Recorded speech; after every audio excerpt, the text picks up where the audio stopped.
गुरु की महिमा वर्णनी न जाए, गुरु नाम जपो मन वचन का। जरूरी नहीं है कि यहाँ खड़े होकर के या बैठ कर के माइक के ऊपर आकर के गुरु के गुणगान किया जाए। जिसके हृदय में गुरु रहते हैं वह पिति समय पिति फल गुरु का गुणगान कर रहा है, और जिसके हृदय में गुरु नहीं है वह गुरु के निकट होकर के भी गुरु से दूर है। इसलिए प्रतिपल प्रति समय गुरु को याद जो करता है उसका अज्ञान रूपी अंधकार दूर हो जाता है और उसके जीवन में सम्यक ज्ञान का प्रकाश भर जाता है। सब जानते हैं गुरु की महिमा के लिए कैसे वह निरीह और निर्भीक थे। उनकी निरीहता के बारे में एक संस्मरण पढ़ने में आया था, वो आप लोगों के सामने रख रहे हैं। जब आचार्य भगवंत बुंदेलखंड में आए और कटनी नगर पहुंचे, कटनी नगर में आचार्य भगवंत का स्वास्थ्य खराब हो गया, बुखार आया, मलेरिया आया और बहुत लंबे समय में वह ठीक हो पाया। लेकिन लंबे समय तक जब मलेरिया आ जाता है तो शरीर कमजोर पड़ जाता है। लेकिन आचार्य भगवंत ने तो विचार बना लिया था कि चातुर्मास शहर में नहीं करना है, चातुर्मास निकट है। क्योंकि शहर में तो अनेक प्रकार के शोरगुल हुआ करते हैं, अनेक प्रकार के प्रदूषण हुआ करते हैं, और विचार बना लिया कि निकट में कुंडलपुर सिद्ध क्षेत्र है, ऐसे क्षेत्र पर जाकर के चतुर्मास कर। बिहार की तैयारियां पहले से चलती नहीं गुरु जी की, लेकिन जब बिहार का मूड बनाया तो क्षुल्लक समय सागर जी महाराज के लिए बुखार आ गया।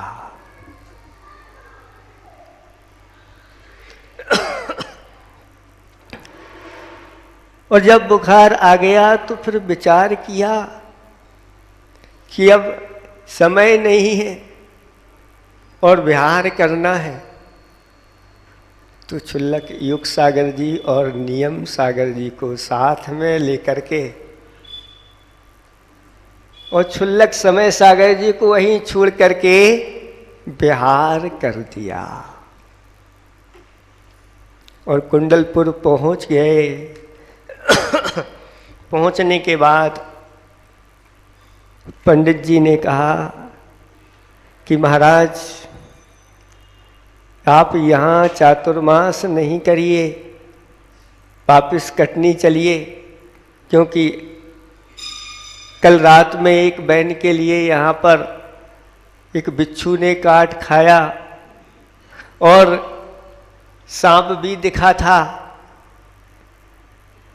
तो पंडित जी से आचार्य जी कहते हैं कि पंडित जी तुम ठीक कहते हो, अभी अभी मुझे 2 सर्प खेलते हुए दिखे थे,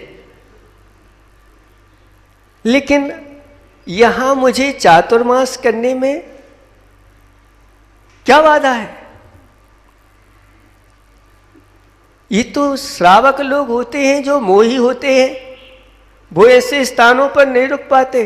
हम तो निर्मोही संत हैं और हमारे लिए ऐसे ही स्थान तो चाहिए। इसलिए मैंने तो पूरा मन बना लिया है कि चातुर्मास हम यही करेंगे।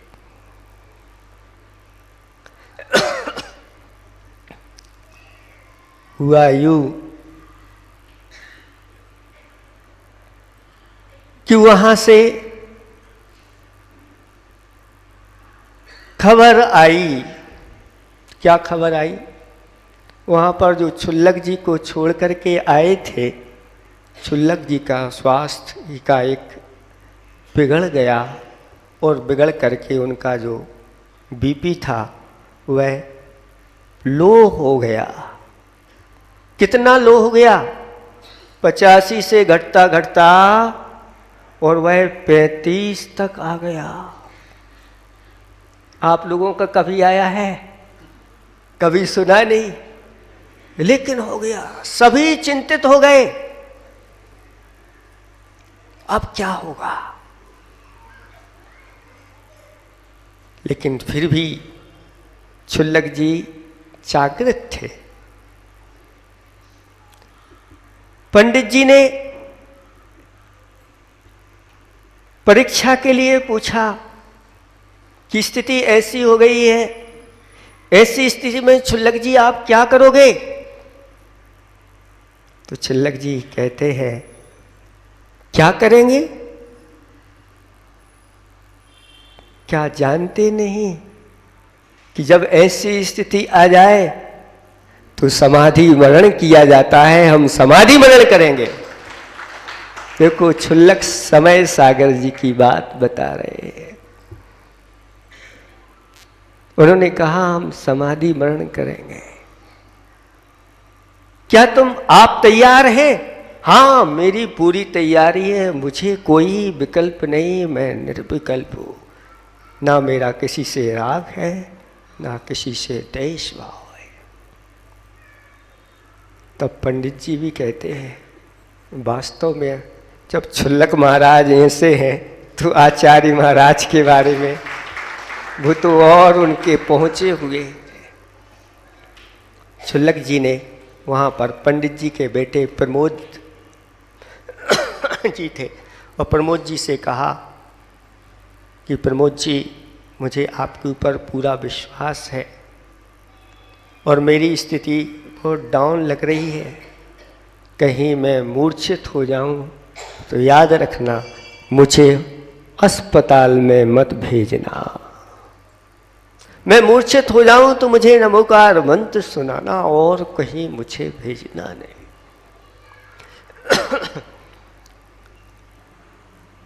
चूंकि उस समय एक वर्धा से शासकीय चिकित्सालय से एक डॉक्टर साहब आए थे और उनको बुलवाया गया और उन्होंने उन छुल्लक जी को देखा और देख करके कहा कि ऐसी स्थिति में लोग चेतना से युक्त नहीं होते, मूर्छित रहते हैं।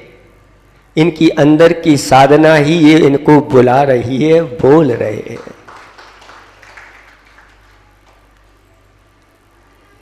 अब स्थिति इनकी ऐसी है, अगर आगे ऊपर नहीं चढ़ा पा रहा तो इनकी समाधि हो सकती है। अब ऐसी स्थिति बन गई। तब पंडित जी ने विचार किया और आचार्य भगवंत के लिए एक पत्र लिखा कि छुल्लक जी की स्थिति बहुत गंभीर है, डॉक्टर भी अब कुछ निरुपाय हो गए हैं, अब कुछ नहीं कर पा रहे। समाधि की स्थिति बन सकती है और ऐसी स्थिति में अगर किसी की समाधि होती है तो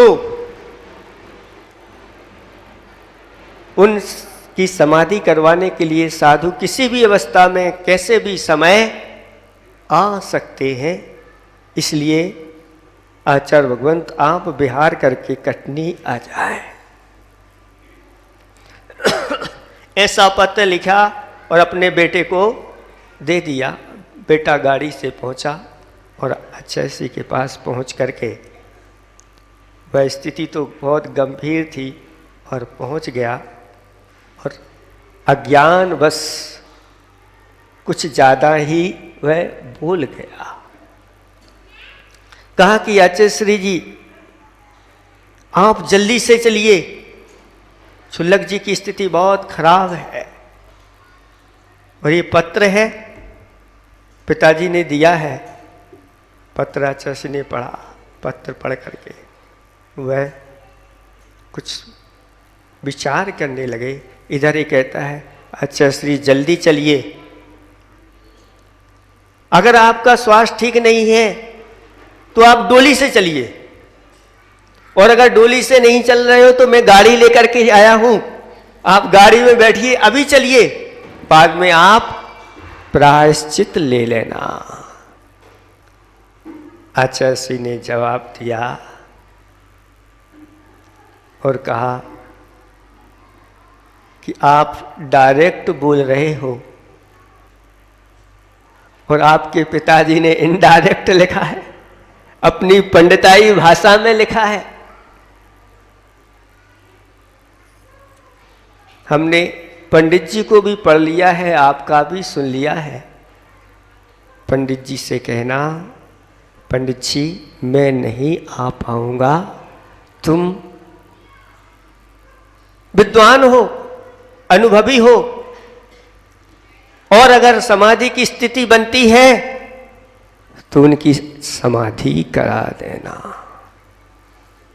देखो कैसी निरीह वित्ती है। तब पंडित जी का लड़का कहता है कि अचेश्री आप बहुत कठोर हो,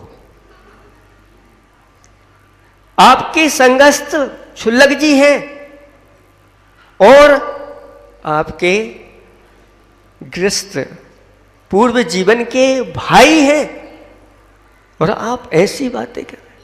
हाँ हाँ मैंने कह दिया, पंडित जी समझदार हैं, जैसी स्थिति बने करवा देना, हमारा आशीर्वाद है। उनको भी आशीर्वाद है, पंडित जी को भी आशीर्वाद है। तब ऐसा कहा तो साथ में 2-4 लोग और थे, उनकी आंखों में से आंसू आ गए। ये क्या है? यही मोक्ष मार्ग है।